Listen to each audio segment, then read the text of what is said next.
Hey there, it's Mindy. I hope that you are having hope you had a good weekend and that you are getting ready for a wonderful week ahead. Today, I'm going to talk about what you can do to motivate yourself to work on your business.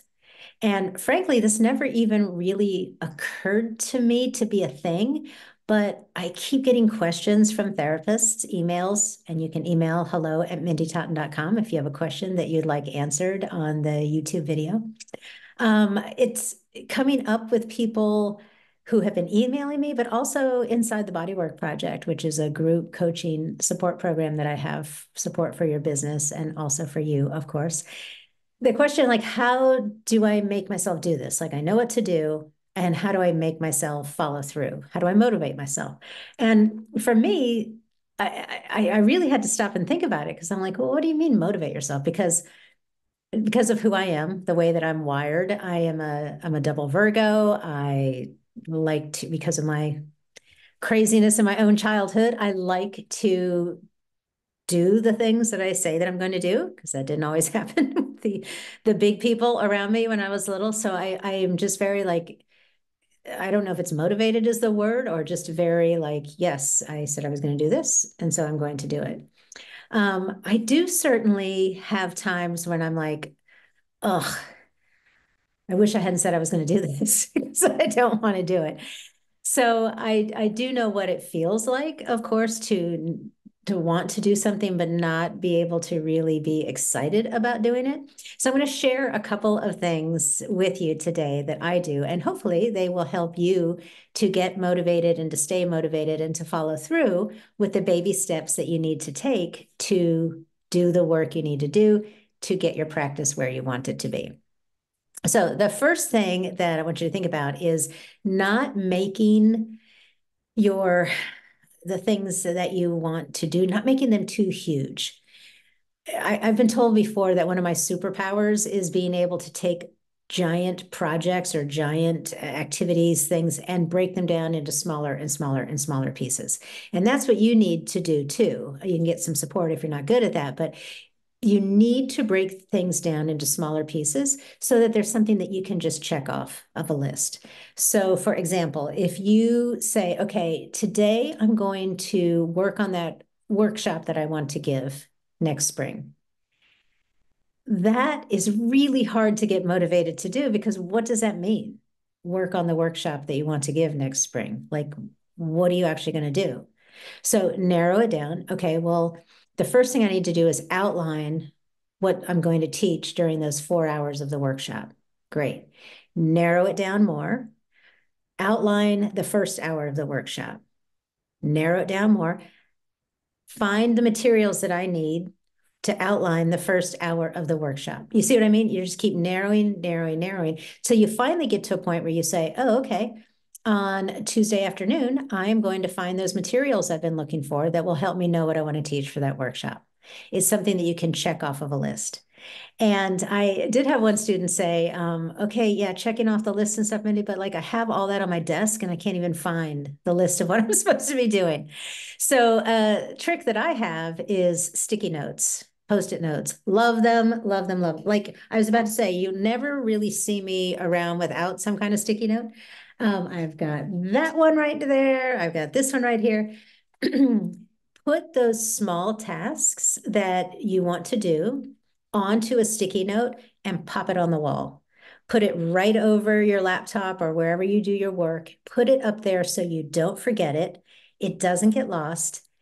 And y'all, I got to tell you, there is something really, really satisfying and beautiful about ripping that sticky note off the wall when you have completed the task.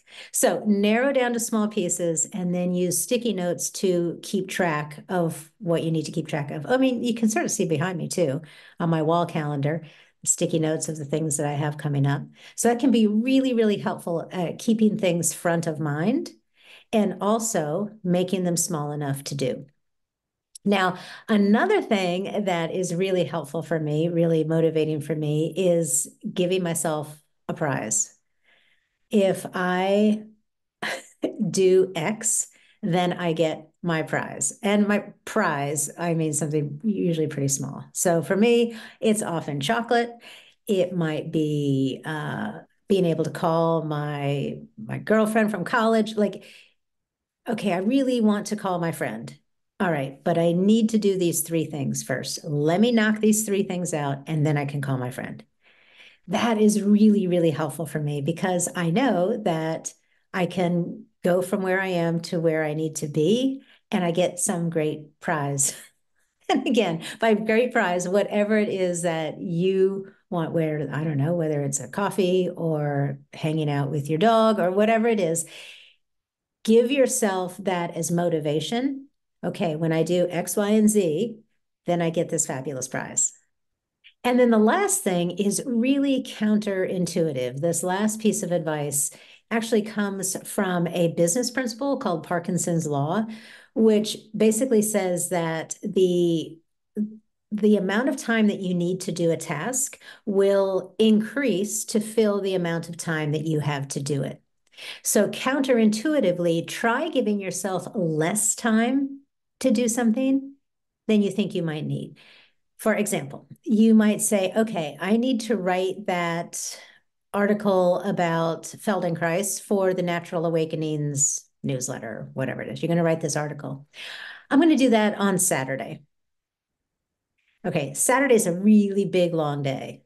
So when on Saturday are you going to do it? What ends up happening is you procrastinate all through Saturday, and then you get to Saturday night and you don't feel like writing an article because you got fun things to do with your friends and family on Saturday night. So it doesn't get done.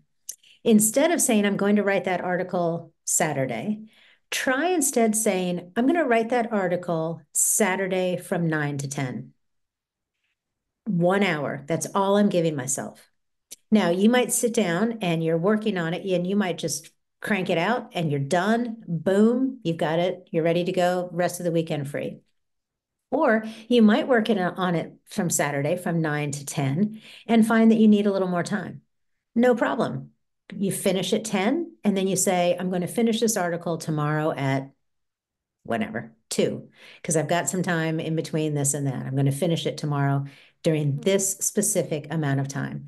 So it's really counterintuitive to what we've been taught, which is everything is going to take longer than you think it is, which is true, right? But when you just give yourself like this expansive, endless amount of time to get something done, what ends up happening is you don't actually do it. So those are a couple of things to think about for you. Narrow down to check offable or post-it note rip offable steps. Allow yourself to get some really great prizes or goodies for doing what you want to do.